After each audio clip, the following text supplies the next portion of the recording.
Welcome to State of Wellbeing, a podcast from South Dakota State University.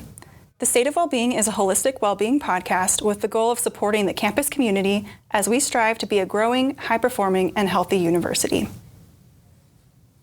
Welcome back to another episode of the State of Wellbeing podcast. My name is Kevin Sackrider. I am the Executive Director for the Center for Professional Enrichment and Teaching Excellence here at South Dakota State, and I am excited to have you joining us for yet another episode of our themed series of podcasts focused on the Student Success Network and those offices and individuals that really promote and work towards student success here at SDSU. And so today, I'm really excited to have from our Office of Multicultural Affairs and Disability, specifically related to student accommodations, Nancy Hartenhoff-Crooks, who's our Assistant Director for Disability Services here at SDSU, and Dan Hagan, our Accommodation Specialist here. Welcome to the podcast.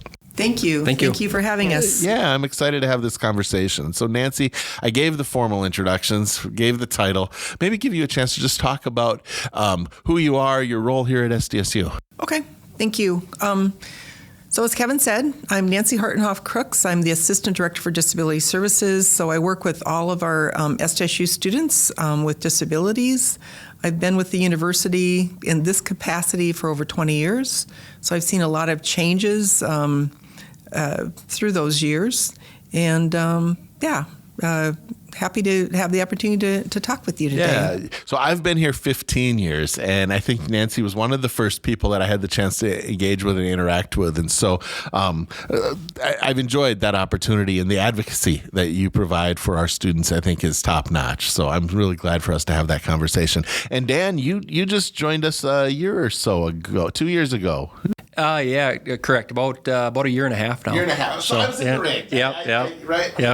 Yeah, I think that's about right there, about a year and a half, and worked previously about 5 years at another institution working with students accommodations as well in an office similar to this. Sure. Well, welcome to belated welcome to SDSU, and I'm excited for us to dig in. And so maybe we should just do that, and we'll just jump in, really focused on student accommodations. And so let's talk a little bit about your role, your office's role with student accommodations, and how you go about supporting students here at SDSU. And so it's kind of a big question, but kind of what do you do? Who do you support? What types of services are you most proud and willing to share with us today as we start this conversation? Okay. Well, I want to premise this conversation by saying that because some people don't pick up on it, but the role of our office is to ensure access. We are not about student success. And we have a couple of federal mandates. One is from Section 504 of the Rehab Act of 1973, and then the ADA of 1990, so 35th anniversary this year. But we are told that we must ensure that people with disabilities have equal access to the programs, services, and activities of the university. So that really is our foundational mandate for the work that we do. And which is never, I always want to make sure to say, it's not that we do not celebrate and welcome all of the amazing supports and that the university offers, from tutoring and our wellness facilities, both the counseling center and the health services, and all those amazing things. It's not that we want to in any way take away from that, but I just always think it's really important to be clear about what we do and how we do it. So when we talk about accommodations, the fundamental question we have to ask is, where's the barrier to access? Because sometimes, students will say, well, I'm not doing well in this class, and so I need an accommodation.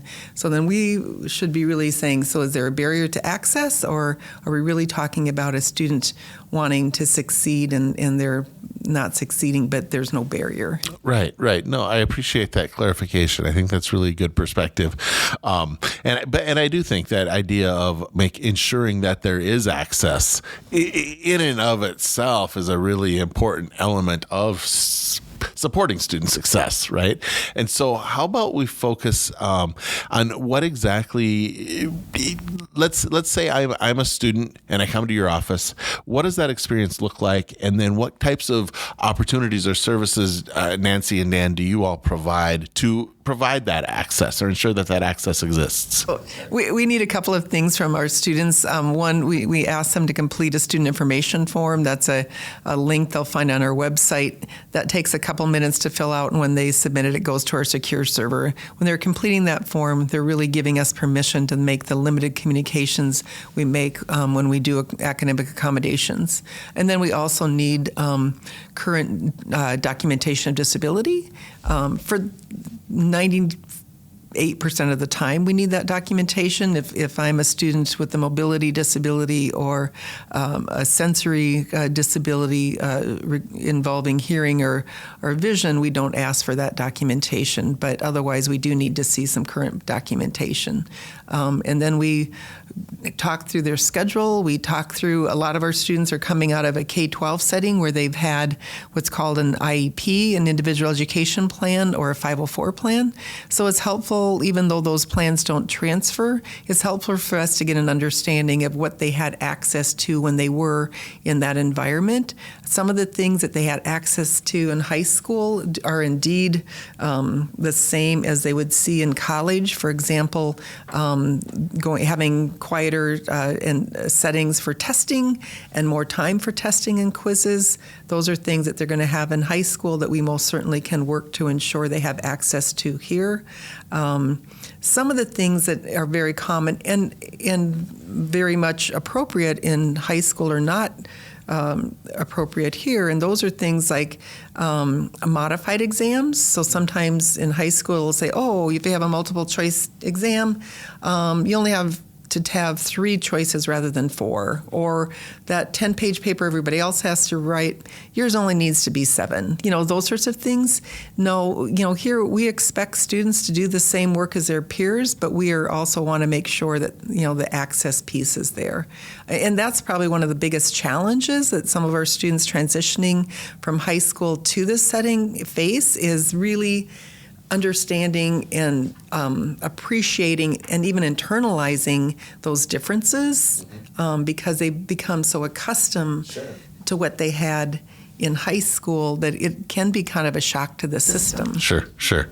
Well, and I suppose it's kind of like learning a new environment that you find yourself in, and then what are the cultural expectations of that environment in a way. So once you have that information, and it's determined what accommodations or access needs to be provided or can be provided to a student, what is that connection then to the SDSU community, as far as how is that communicated to faculty, to staff, to those who need to know that information? I don't know if, Dan, you want to maybe jump in there? I can explain that some. So as Nancy mentioned earlier, we do get the students' permission to make that limited communication to the professors. And right now that's in the form of a formal email that we send to the professors, also including the student. And if there is testing accommodations involved, we include the testing center as well. And that formal memo basically lists those accommodations then that the professors are expected to follow for the student.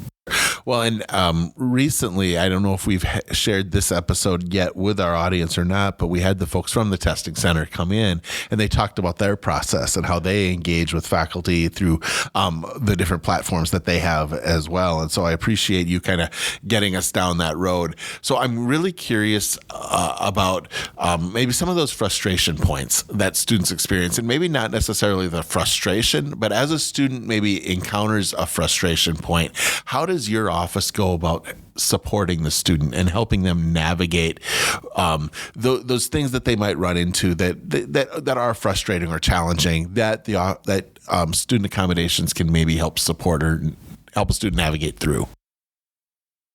I think the first thing we need to do is listen.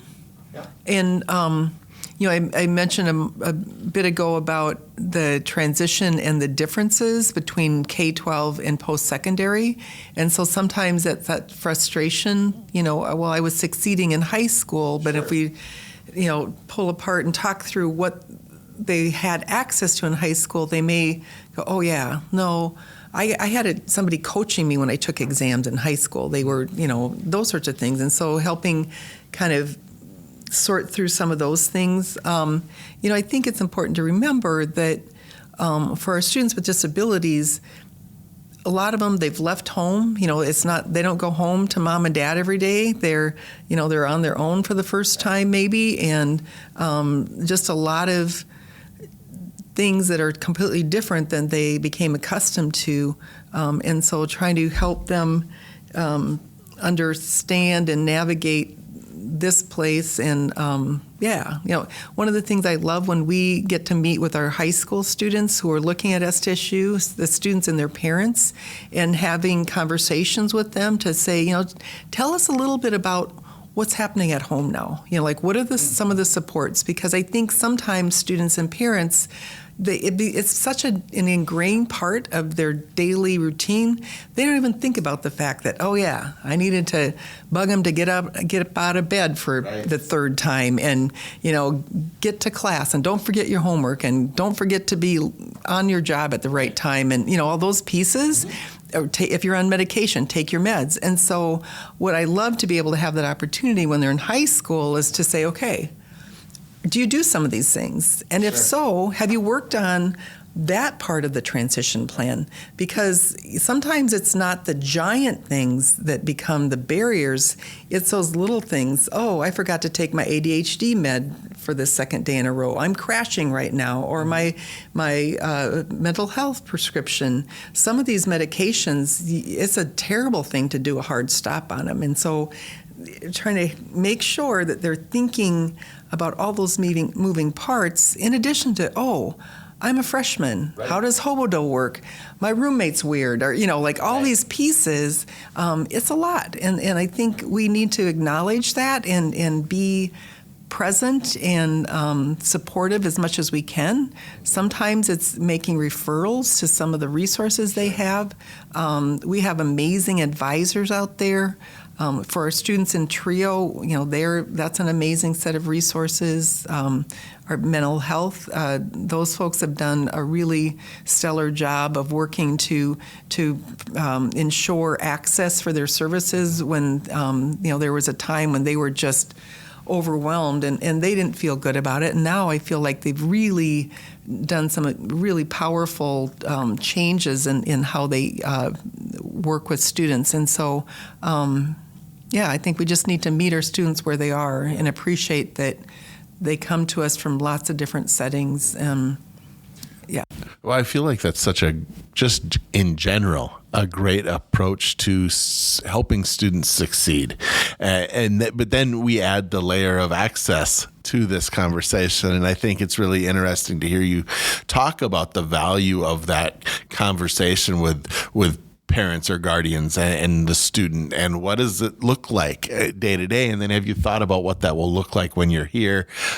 Just like any student, you're here without that support system in place on a day-to-day look, you'd be able to jump in. And I really appreciated you kind of taking the time and sharing that perspective.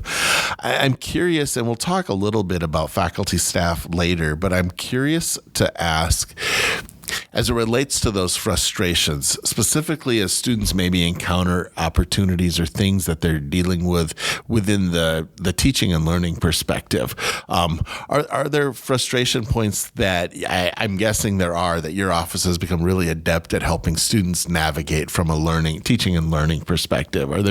Is there anything there that we want to spend a minute or so just talking about related to how students maybe encounter those frustrations with the teaching and learning piece, and then how you all go about supporting students as they're navigating that? So one thing that, so we work with a lot of students with a diagnosis of ADHD, and executive functioning is hugely challenging often for those individuals. And one thing that Dan offers, and fortunately some students take up on it, but not enough, but to sit down with them and okay, let's take your course syllabi, let's go figure out your schedule so that you can see in front of you what's coming down the pike, if you will. Is for other students, but especially for students with ADHD, one of the very common features that they have is what I call going into shutdown mode when they start to feel overwhelmed. And so if you have a conversation with a student, with an individual with that diagnosis, and say, what does that mean to you? And sometimes it's like, well, I sleep all the time, I game, I eat, whatever. And so what I try to explain to students, and what we want to do is try to help you stay ahead of that so that you aren't getting to that point where you're feeling overwhelmed, where you go into shutdown mode, because it's so much harder to get out of that if you've skipped for class for 2 weeks and you haven't done your homework and all that stuff, to try to help them have some self-awareness and do what we can to help them stay in. Sure.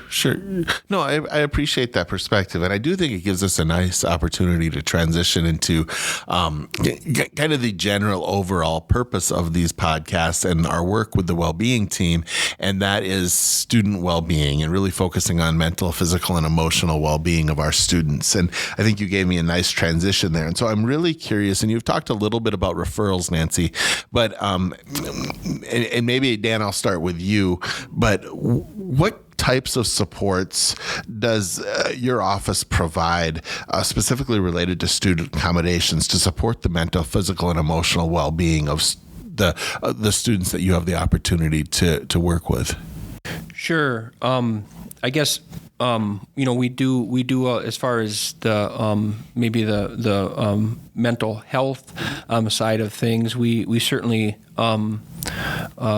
try to encourage or refer students to, if they are struggling, to make a visit to our counseling center on campus, and maybe even help them kind of go through the steps on how they would go about that, or where they need to go to get something scheduled, and that. And I guess in general too, some of the accommodations that we put in place can help a little bit to maybe alleviate a little bit of stress or worry maybe that students have around exams and that type of stuff, and just working with those students if they need some assistance with planning or time management type things, looking ahead to seeing what assignments they may have, or tests or quizzes coming up, and then trying to help them or get them in the mindset to do a little preparation ahead of time too, and not leave some of that to last minute, which can be very stressful for students. Right. And then eventually, hoping that they can take some of the things that we work with them on and kind of be a little more independent with that as well. Well, as I was asking the question, the thought was running through my mind that this question really is the work that you do. And so I think a lot of times those supports, it would seem to me, come from you all and the accommodations that you're able to provide to ensure the access that we talked about. I know we didn't talk about this prior to getting our conversation going, but I recall a conversation, Nancy, that you had. You and Dan both were there, but you kind of led a conversation on students, on support animals at the university. And I feel like there might be a tie-in to this question. And for you just to have a moment to share a little bit about student support animals, and not just for the students who have the student support animals, but those students who maybe are in classes with those animals, what that potentially looks like. Okay. Well, I would direct anybody that's interested to our website. It's important to be clear, there are different categories of animals. One is are animals in university housing, typically called emotional support animals, and that's under the HUD Fair Housing Act, and so that only applies to animals in university housing. Then you have service animals, and the definition of a service animal is a dog that's individually trained to perform a service or a task on behalf of the person with a disability. So a service animal is allowed pretty much anywhere on campus or in any setting where one of our sister institutions had a federal complaint, and one of the investigators said, think of it, is there some place that you would allow a young child to go? If it's a place that you would not allow a young child to go, then you aren't going to allow a service animal, but otherwise that service animal is expected to be allowed to accompany them. And so sometimes there is a misunderstanding on the part of students, and there are some expectations around service animals. I refer to them as shared rights and responsibilities for both parties. The student, if they do have a disability and the service animal is indeed a service animal that meets that definition, they most certainly have the right to have that service animal with them, but they also have the responsibility to ensure that that service animal is behaving in a way that is expected of a service animal. Likewise, the university, we also have the responsibility of allowing service animals, but we also have the right. So if a student, for example, has a service animal that is not properly trained, then it is certainly reasonable for the professor to ask the student to remove that animal until which time that animal is capable of behaving in a way that is not disruptive to the class. Yeah. And I always make sure that to ask those professors, if they ever are in that position, to also be very clear in stating, but you are absolutely welcome to stay and continue to participate in this class. So we want to make sure we say that so that there's no misunderstanding that the student says, oh, you told me I couldn't stay in class. Like, no, that's not what we're saying. Right. And sometimes I would say, sometimes when we have had disruptive animals, it seems like it's more a lack of experience on the handler's part than it is actually on the animal's part. But that is an interesting thing. And then if people, sometimes during the year, if you come into the student union, you'll see a group of puppies and kitties. Sometimes it's around finals. Those are called therapy animals, a completely different category, they're not recognized in any federal legislation. Those are there to provide something, a comfort, I guess, sure, yep. But they are not attached to any one handler, if you will, sure. or owner.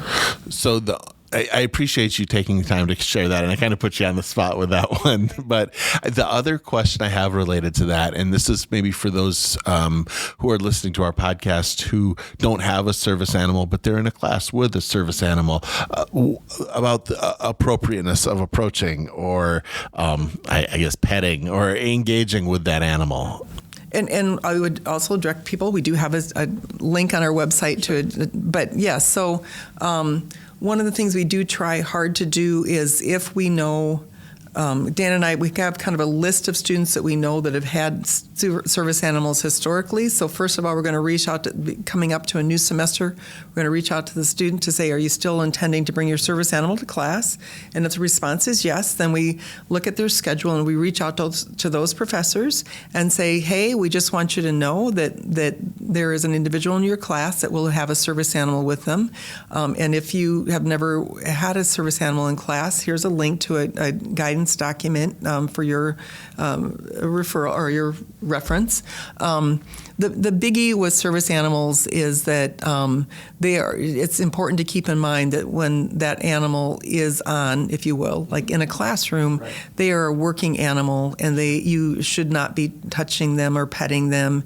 That's where the thing where I get a little itchy when people say, well, they were wagging their tail and they came up and licked me. It's like, well, then they need to go back to puppy school now, or training school now, don't they?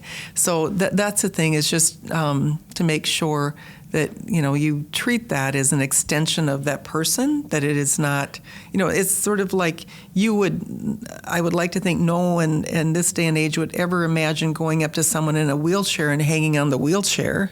Sure. That is your space, that is your personhood. You wouldn't do that. And so just trying to think about that as, an extension of person. I really appreciate that. And whether you knew it or not, you gave me a really good transition into the next area I want to spend time talking about. And that is really maybe a little bit more directed at our faculty and staff.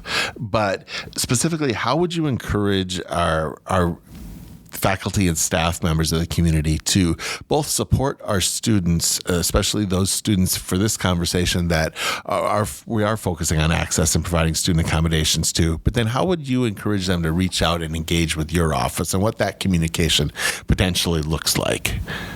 Sure. I guess we always welcome referrals from faculty. If it's okay with the student that they refer the student to us, and then we kind of take over from there, talking about our process and how students would get set up with accommodations and that. And then with all faculty are required to list our information in the syllabus. So I think one thing that can be helpful is just that faculty make maybe a reference to that on the first day or two when they're going through that syllabus, and that our contact information is there. Right. No, I appreciate you bringing up the syllabus. I think that's a really important communication tool.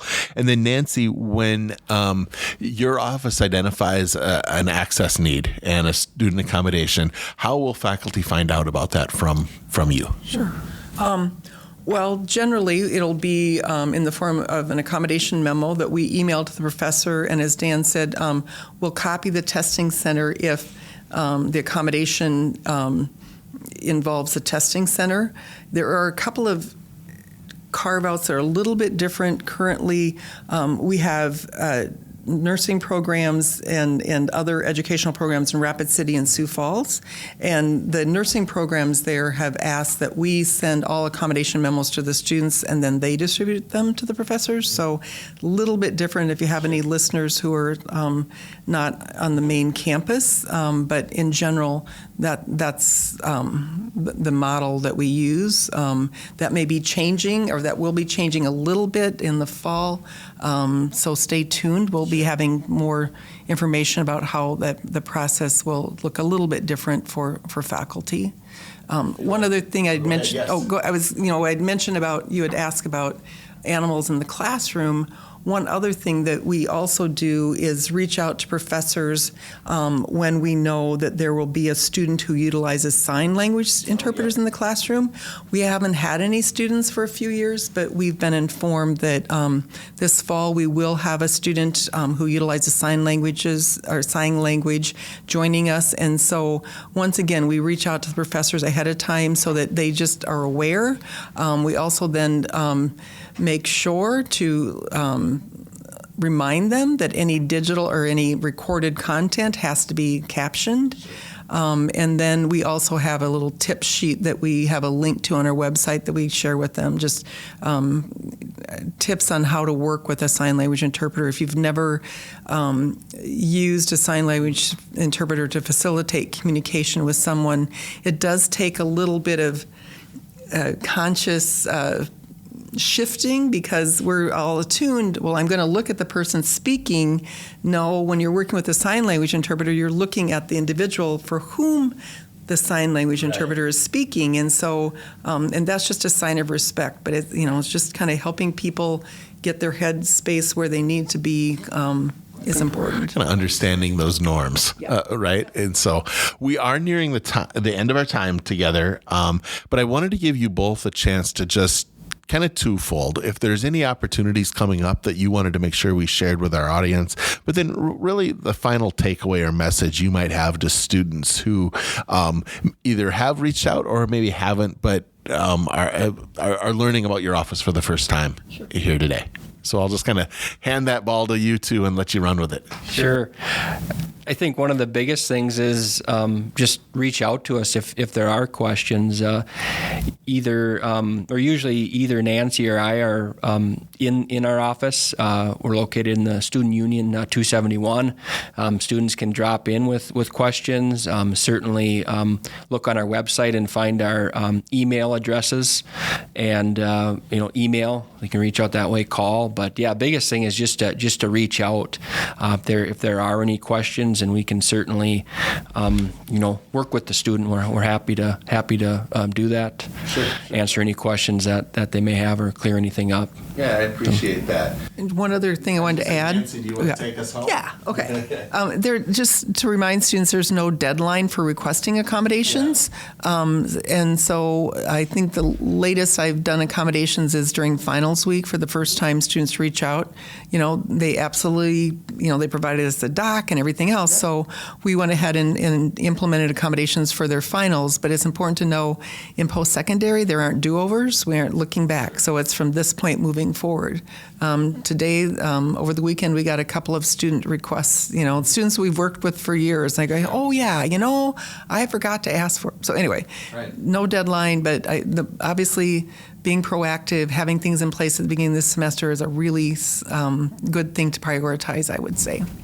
So I think it's really important to know that as those needs arise, to reach out to Dan and Nancy and allow them to do the work that they do. And so as we wrap up, I think Nancy looks like she has one more piece she wants to add. And so I'll give that to you, and then we'll take us home. Thank you. I forgot to add, there is no Office of Temporary Accommodations, and so if you are a student who has sustained an injury, which this has been a really rough year this year, starting with the fall semester, like the first week somebody got hit on their bicycle by a car.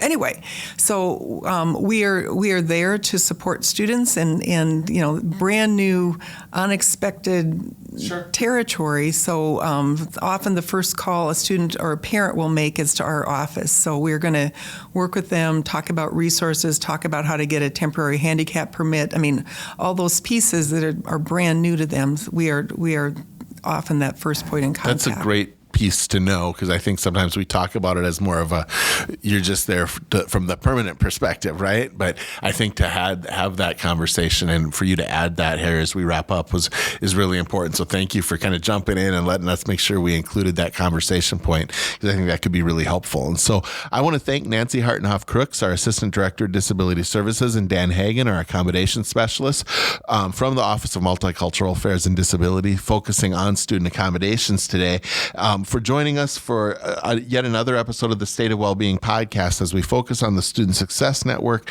and ways that different offices or individuals support that network, and ultimately, as we talk today, support access and ensuring that access is provided to the students here at South Dakota State University. And so for those of you joining us, I want to thank you once again for joining us for yet another episode of the State of Wellbeing podcast. Thank you for listening to this episode of State of Wellbeing, a podcast from South Dakota State University.